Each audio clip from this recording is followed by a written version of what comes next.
Any reaction po doon po sa sinabi ni Vice President Sara Duterte na gusto po niyang mapabilis yung proseso sa impeachment? Kasi kapag tumatagal daw, ay nag-iisip yung mga tao, totoo bang may ginawang masama? Hindi ba totoo yung mga akusasyon? Jay, would you like to go first? Yes, I can answer, Kong Zia, no? So, well, dun sa pahayag niya na gusto niyang mapabilis, no, we don't see any problem with that. Kaisa kami, no, sa kagustuhan na matapos natin tong proseso na to sa lalong mabilis na panahon, no? But of course, yung speedy disposition of the cases, hindi naman din ibig sabihin yan kailangan natin siyang madaliin, no, at the expense of having the opportunity to fully present our case by presenting the evidence that we think are needed, no? Nakita natin, unfortunately, nagkakaroon ng delays, but wala naman may kagustuhan nito, no? Dahil unavoidable talaga yan dahil sa inclement weather that we've been experiencing recently. But yes, sa amin, sa side namin, no, sa prosecution, malinaw that ito ay sinusubukan naming magawa, no, na mapabilis yung proseso. Again, makikita natin dun sa grave threats. Ganyan ang ginawa natin. We dispensed with more than half of our witnesses. After presenting 3, we dispensed with, I think, 5 to 6, no, when we saw that there's no more need for them. At sabi nga namin, pati dito sa usapin ng confidential funds, ganyan din ang gagawin namin. We will not present evidence that are not absolutely necessary, no, and will just be cumulative para mapabilis din ang proseso. Siguro one last point ko dito, kung pareho kami ng kagustuhan pala, maganda din na ipairating ito sa kanyang defense team dahil maalala natin madaming mga dito, no, mga circumstances na nag-cause ng delay sa paglilitis dahil sa mga actions or inactions ng defense team. Tulad for example, nung hindi nila pagtalima dun sa kautusan ng presiding officer na makipagkita sa amin to compare common exhibits before the intended testimony of Ms. Zailin Del Campo, no, na dapat yan Lunes. Binibigay nilang petsa sa amin ay Biyernes, which unavoidably resulted to delay. So, maganda kung pare-pareho naming susubukan, no, na makaiwas na gumawa ng anumang bagay na makakos ng unnecessary delay.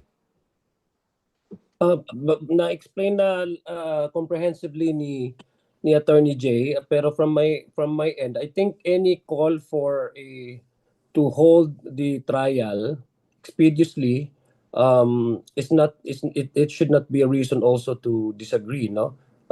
I think very clear naman po ang position ng House Prosecution Panel from the very start, indicative of the way the House Prosecution Panel removed some of the witnesses from the list of potential witness that we intended initially to present, no, under Article 4 during the grave threat. This is an evidence na ang gusto talaga ng House Prosecution Panel pabilisan din, because we also do not want repetitive testimonies coming from various witnesses kasi it would only waste the time of the court. So kung ano po yung kung sino po man ang nagpapahain na mapabilis ang korte, no one is willing to really hold the trial expeditiously than, again, the House Prosecution Panel. Ang gusto talaga natin speedy. But ang sinasabi din po natin dito is yung promptness and the speedy disposition of the court's decision can go hand in hand with due process. Wala naman pong problema doon. But as long as it will not definitely compromise the presentation of both panels, not only the prosecution panel but as well as the defense, wala naman pong problema, no?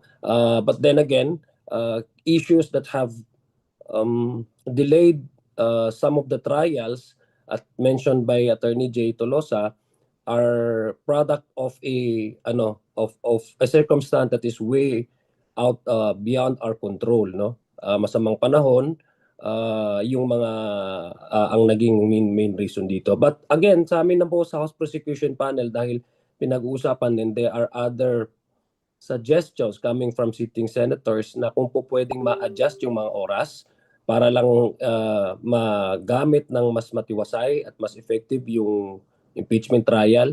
Kami po ay sinabi naman po namin, tatalima po kami dito, and whatever would be the decision of the court kung paano magkaroon ng speedy disposition and speedy trial, kami po ay sumusuporta doon, no?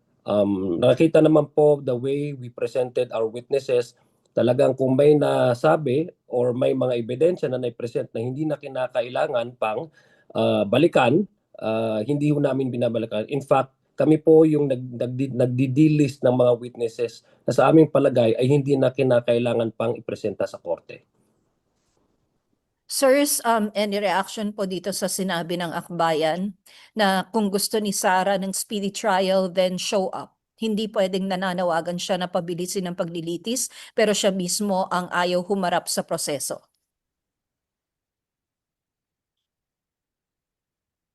Okay, let me take that. Well, we respect everyone's position, no, and with respect to the Vice President's personal attendance, no, our position in this matter has been clear from the start, no.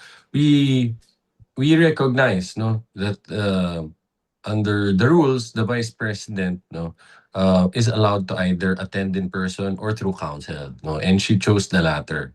So we respect that, no. But at the same time, tulad namin sinasabi namin, hindi din natin pwedeng hindi pakinggan, no, yung opinion at sentimento ng mga kababayan natin na madaming nagsasabi na maganda rin na humarap siya ng personal para ipakita ang kanyang respeto sa napakahalagang institutional process na to, respeto sa impeachment proceedings, no, which is being done, no, as form of a higher, one of the highest forms of accountability mechanism under the Constitution, respeto sa impeachment proceedings.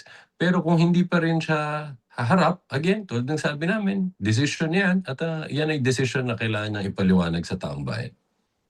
Matagal na po namin sinasabi yan na dapat humarap siya. Lalong-lalo na po ngayon na naipresenta natin si Ms. Gina Acosta, na ang sinasabi po niya, klaro po sa kanyang pahayag, na ang Vice Presidente ang nag-utos sa kanya upang i-transfer, no? Ito po ay kanyang word na ginamit, i-transfer yung 125 million sa kay Colonel La Chica, nang kung tinanong naman siya, meron bang mandato o responsibilidad ang isang security aid na gumamit nitong confidential funds, klaro naman po na sinabi niya ay wala under the joint circular. So ito'y dumadagdag doon sa panawagan ng ating taong bayan na ngayon, sinasabi natin, the burden of proof now shifted to the defense, no? So maski ano pa itanong kay Ms. Gina Acosta, her answer would only lead to the Vice President being the one calling the shots.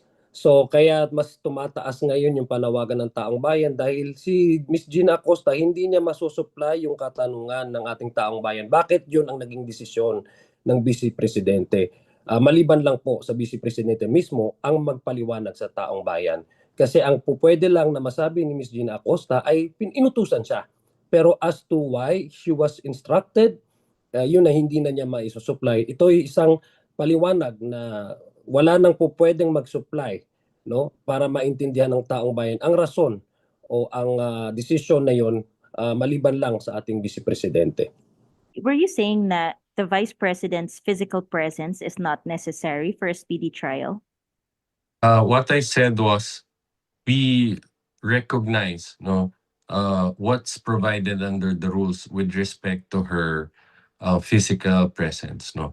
Nakalagay naman dyan, when she is summoned by the court to appear, no, and as reflected in that summons issued by the court, she was given the opportunity or given the option to choose between attending in person or through counsel, and she chose the latter. Kaya nga sinasabi natin, no, with respect to the procedure, we respect that, no. We recognize that at hindi namin sinasabing may linalabag siya procedurally, no, because tama naman yung sinasabi niya, no, binigyan siyang option, no. We recognize that. But ang sinasabi lang namin, just the same, considering the gravity of the allegations made against her, we understand where the public sentiment is coming from, na mas maganda she should attend para pakita niya yung respeto niya sa proceedings na to. Opo. So makakabilis po ba o hindi kung makakadalo po ng personal ang bise? Dun sa makakabilis o hindi, that's a completely different matter from whether, it would be appropriate for her to attend, just to show respect for the proceedings and to the institution of the Senate sitting as an impeachment court.